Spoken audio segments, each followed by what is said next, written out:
इतिहास के संसार में आपका स्वागत है दोस्तों। इतिहास पाठ में हम कुषाणों की बात करेंगे। मेरे पास जो पुस्तक है उसका नाम है प्राचीन भारत का राजनीतिक तथा सांस्कृतिक इतिहास, जिसे लिखा है प्रोफेसर विमल चंद्र पांडेय ने। मित्रों, कुषाणों के क्रम में अब तक हम 5 बार मिल चुके हैं और आज 6ठी बार मिल रहे हैं। पिछले अंकों में हमने देखा कि कुषाणों का किस तरह भारत में आना हुआ, किस तरह वे यहाँ स्थापित हुए। हमने कुछ प्रारंभिक कुषाण शासकों की बात की थी, हमने कनिष्क की बात की थी, हमने कनिष्क के राज्यारोहण की तिथि पर चर्चा की थी, हमने कनिष्क के धर्म पर चर्चा की थी, हमने गांधार कला पर चर्चा की थी और आज हम बात करेंगे मथुरा कला की। गांधार प्रदेश की भांति मथुरा प्रदेश भी इस समय कला का प्रमुख केंद्र था। मथुरा कला पर गांधार कला का प्रभाव था अथवा नहीं, इस प्रश्न पर विद्वानों में मतभेद हैं।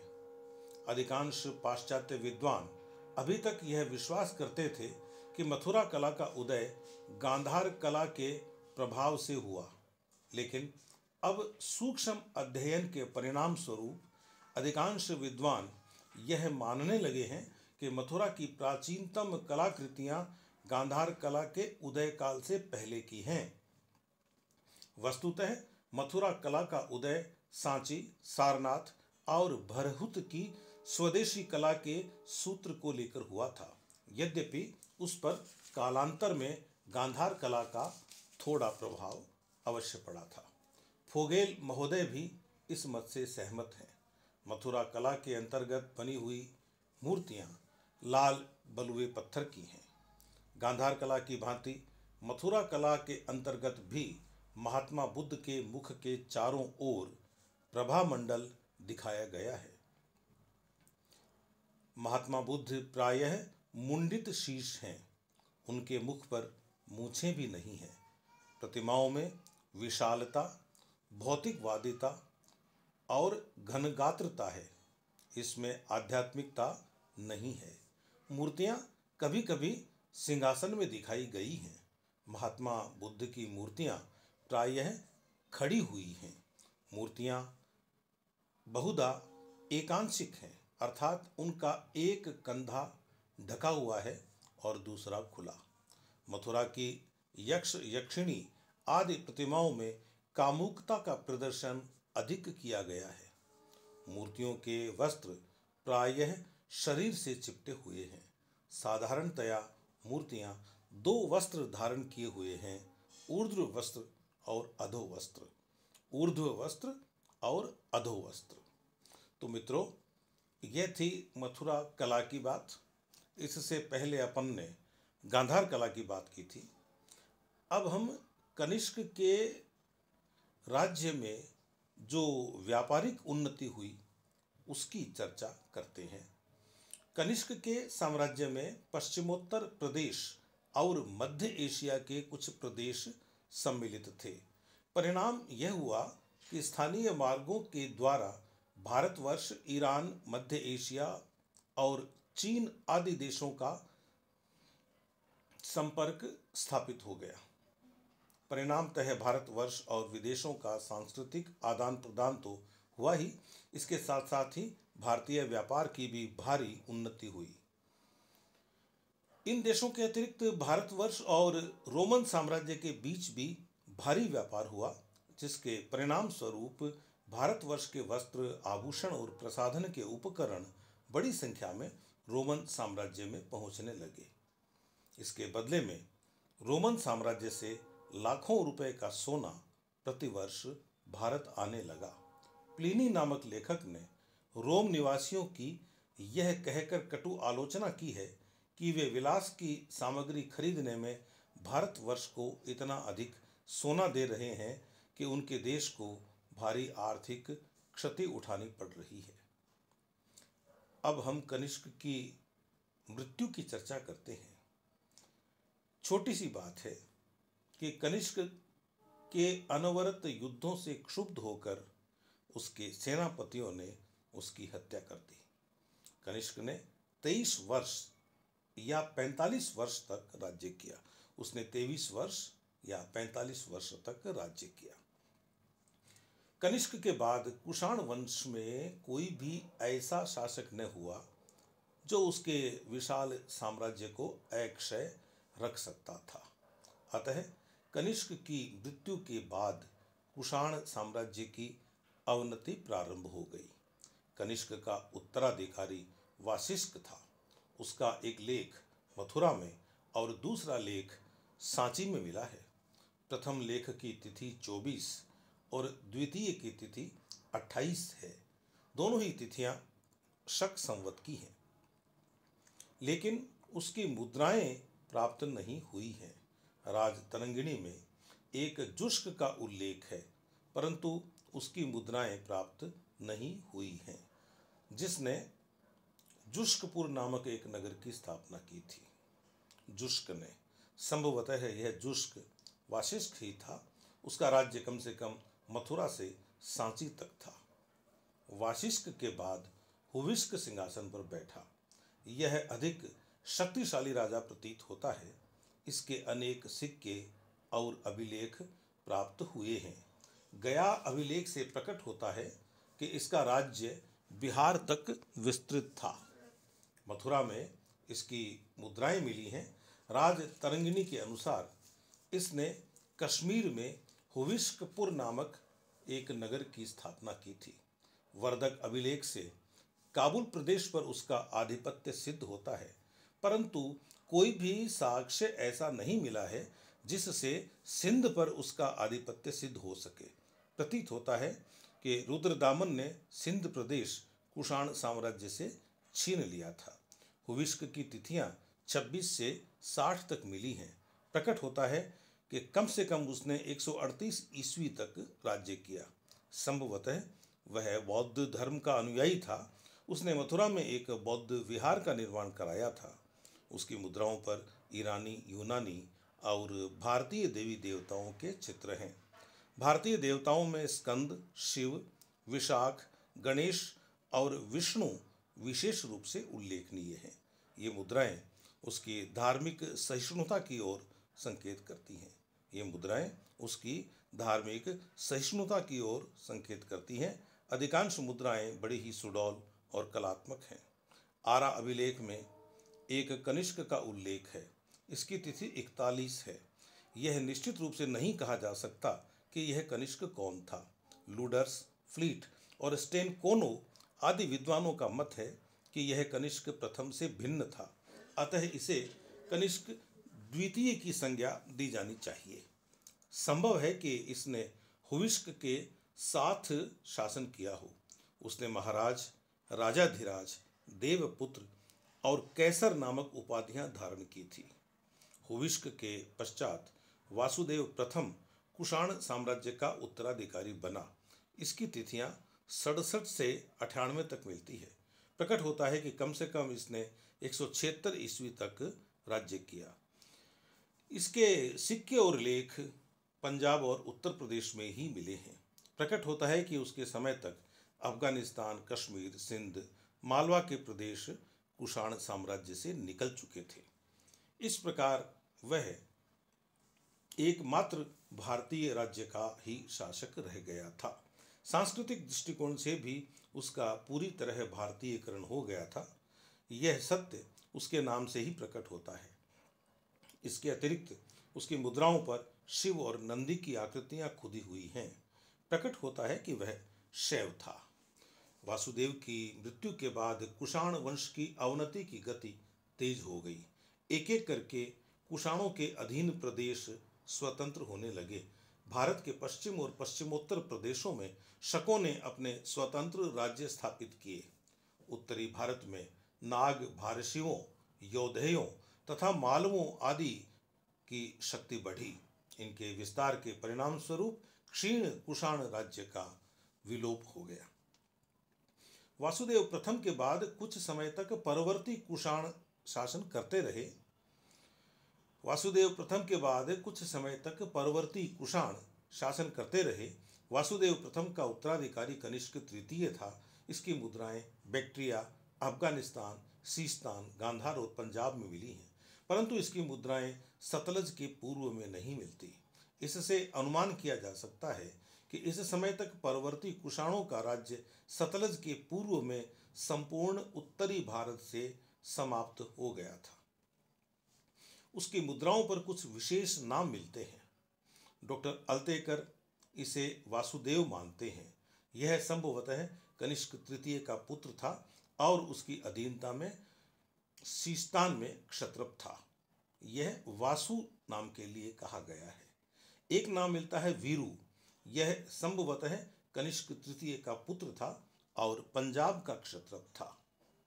एक नाम मिलता है मही। डॉक्टर अल्तेकर इसका समीकरण महीश्वर से करते हैं और इसे भी कनिष्क का भाई बताते हैं। यह संभवतः अफगानिस्तान में क्षत्रप था। राजा की मुद्राओं पर क्षत्रपों के नामों का अंकन उनके प्रभाव को सिद्ध करता है। अतः इस समय तक कुषाणों का भारतीयकरण हो चुका था। डॉक्टर अल्तेकर का मत है कि कनिष्क तृतीय के बाद उसका पुत्र वासुदेव द्वितीय सिंहासन पर बैठा।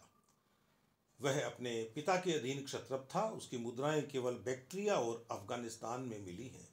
अनुमान किया जा सकता है कि उसके हाथ से सीस्तान और पंजाब के प्रदेश निकल गए थे। विद्वानों का मत है कि उसे सेसेनियन नरेश ने परास्त किया था। यह मत कुछ मुद्राओं पर आधारित है जिनका अग्रभाग सेसेनियन शैली का और पृष्ठभाग कुषाण शैली का है। इन्हें सेसेनियन कुषाण मुद्राएं कहते हैं। वासुदेव द्वितीय शैव था। इसकी मुद्राओं पर शिव और नंदी अंकित हैं। सेसेनियन कुषाण मुद्राओं पर भी ये अंकन मिलते हैं।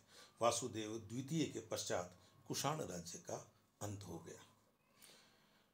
डॉक्टर राखालदास बैनर्जी के मतानुसार गुप्तों के उदय के कारण कुषाणों का पतन हुआ। उनका विचार है कि चंद्रगुप्त प्रथम ने विदेशियों के घृणित आधिपत्य के विरुद्ध राष्ट्रीय अभियान चलाया और मगध को स्वतंत्र किया, लेकिन यह मत असंगत है। गुप्तों का उदय लगभग 275 ईस्वी में हुआ, जबकि कुषाणों के हाथ से प्रायः संपूर्ण उत्तरी भारत पंजाब को छोड़कर 176 ईस्वी के आसपास ही निकल चुका था।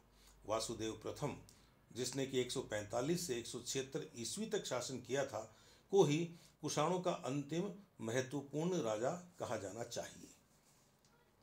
वासिष्क और हुविस्क के पश्चात कुषाण वंश में कोई भी ऐसा शासक न हुआ जो कुषाण राज्य को संभाल सकता। हुविस्क के पश्चात वासुदेव प्रथम राजा हुआ। उसके समय कुषाण राज्य केवल पंजाब और उत्तर प्रदेश तक सीमित था। उसका उत्तराधिकारी कनिष्क तृतीय, जिसने कि 180 से 210 ईस्वी तक शासन किया था, हुआ। उसके शासनकाल में उत्तर प्रदेश भी स्वतंत्र हो गया। अंतिम कुषाण शासक वासुदेव द्वितीय था। ऐसा प्रतीत होता है कि उसके समय में पंजाब भी कुषाणों के हाथ से निकल गया। कुषाण साम्राज्य से चीन और पार्थिया की शत्रुता थी। इनसे युद्ध करने के कारण कुषाण साम्राज्य की शक्ति का बड़ा व्यय हुआ। जुआन जाति के आक्रमण को भी कुषाणों के पतन का एक कारण माना जाता है। यह जाति मध्य एशिया में आमू नदी के उत्तर पूर्व में रहती थी। वासुदेव द्वितीय के समय इसने कुषाण साम्राज्य पर आक्रमण प्रारंभ किए। वासुदेव ने अपना एक दूत मंडल भेजकर अपनी रक्षा के लिए चीनी सम्राट से सहायता मांगी, लेकिन उसे सहायता नहीं मिली। सासानी वंश ईरान का राजवंश था। मुस्लिम लेखकों फरिश्ता, तबरी और कुषाणों सासानी मुद्राओं से सिद्ध होता है कि इस वंश के सम्राट अर्देशीर प्रथम ने कुषाणों से बैक्ट्रिया छीन लिया था। घिर्ष्मन ने अपनी बेग्राम की खुदाई के आधार पर यह निष्कर्ष निकाला है कि सासानी सम्राट शापुर प्रथम ने, जिसने कि 241 से 272 तक शासन किया था, कुषाणों के पश्चिमोत्तर प्रदेश पर अधिकार कर लिया था। हर्जफेल्ड के मतानुसार वहरान द्वितीय ने कुषाणों से शकस्थान, सिंध, सौराष्ट्र और मालवा भी छीन लिए थे। नरसी के पैकुली अभिलेख से विदित होता है कि 294 ईस्वी तक सिंध तक का पश्चिमी प्रदेश कुषाणों के हाथ से जाता रहा। शापुर द्वितीय के एक लेख से प्रकट होता है कि 356 ईस्वी के लगभग कुबल पर सासानी वंश का अधिकार था। इस प्रकार सासानी वंश की आक्रामक नीति के कारण कुषाणों के पश्चिमोत्तर प्रदेश उनके हाथ से जाते रहे। मुद्राओं से ज्ञात होता है कि पश्चिमी पंजाब और मध्य पंजाब में क्रमशः शाक और शीलद तथा गढ़हर जातियों का उदय हुआ था। ये विदेशी जातियां थीं। इनका उदय कुषाणों के पतन काल में हुआ, क्योंकि एक गढ़हर मुद्रा पर समुद्रगुप्त का नाम मिलता है। मध्य देश और पंजाब से कुषाणों को निकालने का श्रेय कुछ भारतीय जातियों को जाता है। डॉक्टर जायसवाल ने यह मत प्रतिपादित किया था कि पंजाब और मध्य देश से कुषाणों को निकालने का कार्य भारशिव नागों ने किया था। इनका एक प्रमुख राजा वीरसेन था।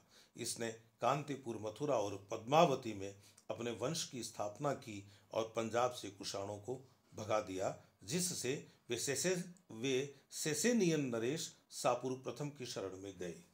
कुषाणों के विरुद्ध अपनी विजय के उपलक्ष्य में भारशिव नागों ने वाराणसी में 10 अश्वमेध यज्ञ किए। इसी से यह स्थान आज भी दशाश्वमेध घाट के नाम से प्रख्यात है। डॉक्टर अल्तेकर ने जायसवाल के इस ब्यौरे का खंडन किया है। वे कहते हैं कि यह निश्चित रूप से नहीं कहा जा सकता कि वीरसेन ने कांतिपुर, मथुरा और पद्मावती में नागराज्य की स्थापना की थी। वीरसेन का पंजाब से कोई संबंध नहीं था, वहां उसकी मुद्राएं नहीं मिलती। बिना किसी सैनिक विजय के भी अश्वमेध यज्ञ किए जा सकते थे। इस बात का कोई प्रमाण नहीं है कि कुषाणों ने भारशिव नागों के विरुद्ध सेसेनियन नरेश शाहपुर प्रथम से सहायता मांगी थी। फिर भी यह निर्विवाद है कि भारशिव नाग तत्कालीन भारत का एक महत्वपूर्ण वंश था। संभव है कि उसने भारतीयों के स्वतंत्रता संग्राम में एक महत्वपूर्ण भूमिका निभाई हो। दुर्भाग्य से इस विषय में हमें कोई निश्चित ब्यौरा नहीं मिलता। यमुना के पश्चिम में रहती थी योधेय जाति, जो अपनी वीरता के लिए प्रसिद्ध थी। अल्तेकर के अनुसार इसने कुषाणों को निकालकर यमुना और सतलज के बीच के प्रदेश को स्वतंत्र कराया। अंतिम कुषाण नरेशों कनिष्क तृतीय और वासुदेव द्वितीय की मुद्राएं सतलज और यमुना के बीच में नहीं मिलती, परंतु इस प्रदेश में योधेयों की मुद्राएं मिलती हैं। योधेयों की मुद्राएं कुषाणों की मुद्राओं से मिलती जुलती हैं। इन मुद्राओं पर योधेय गणस्य जयः लिखा मिलता है। इन पर देवताओं के सेनापति कार्तिकेय की मूर्ति भी बनी है। एक जाति का उल्लेख है कुणिंद, जो सतलज और व्यास के बीच में रहती थी।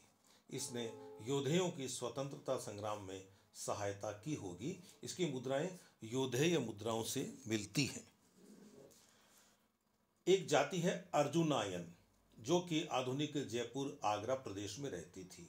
अपने पड़ोस में चलते हुए स्वतंत्रता संग्राम से यह अलग नहीं रह सकती थी। कुछ योधेय मुद्राओं पर द्वि और त्रि शब्द मिलते हैं। इनसे डॉक्टर अल्तेकर ने अनुमान किया है कि योधेयों के विरुद्ध एक संघ बनाया गया था, जिसमें कुणिंद और अर्जुनायन नामक पड़ोसी जातियों को शामिल किया गया था। मालव जाति अजमेर, टोंक, मेवाड़ प्रदेश में रहती थी। नांदसा यूप अभिलेख में मालव श्री सोम का उल्लेख है, जिसने 225 ईस्वी के लगभग एक यज्ञ किया था। संभव है कि यह यज्ञ कुषाणों के विरुद्ध सफलता प्राप्त करने के उपलक्ष्य में किया गया हो। अभिलेखों और मुद्राओं में मग वंश का उल्लेख है। इस वंश का उदय बघेलखंड में हुआ था। बंदोगढ़ और जिंज में प्राप्त महाराज वाशिष्ठ पुत्र भीमसेन के अभिलेखों में 51 और 52 की तिथियां हैं।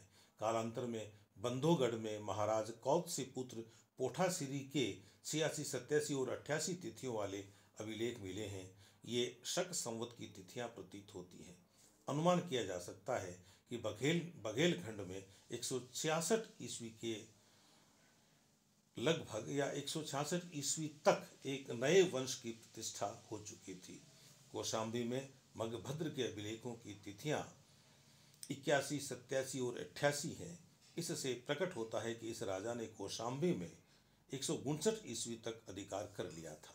यह निश्चित रूप से नहीं कहा जा सकता कि प्रथम 2 राजा मगवंश के ही पूर्वज थे, परंतु कालांतर में प्राप्त मुद्राओं और अभिलेखों से कौशाम्बी के अन्य मग वंशीय राजाओं शिवमग, शारमग, विजयमग आदि के नाम मिलते हैं। यही महत्वपूर्ण बात है कुषाणों के पतन के संदर्भ में और उसके बाद में क्या हुआ इस विषय में। एक राजा रुद्र समुद्रकालीन रुद्रदेव प्रतीत होता है। यह मग वंश का माना जाता है। इस प्रकार मग वंश ने कौशाम्बी के चारों ओर जो कुषाण सत्ता स्थापित थी उसका अंत किया। अयोध्या प्रदेश में अनेक मुद्राओं पर मित्र नामांतक राजाओं के नाम मिलते हैं, जैसे सत्यमित्र, संघमित्र, देवमित्र आदि। एक मुद्रा से राजा कुमुदसेन का परिचय मिलता है। संभवतः कुषाणों के विरुद्ध इन राजाओं ने भी कोई भूमिका निभाई थी।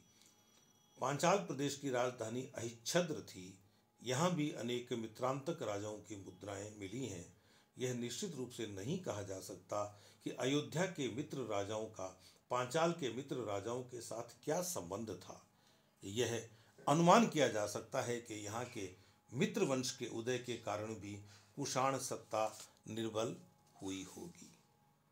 तो मित्रों, यह था आज का इतिहास पाठ। फिर मिलेंगे।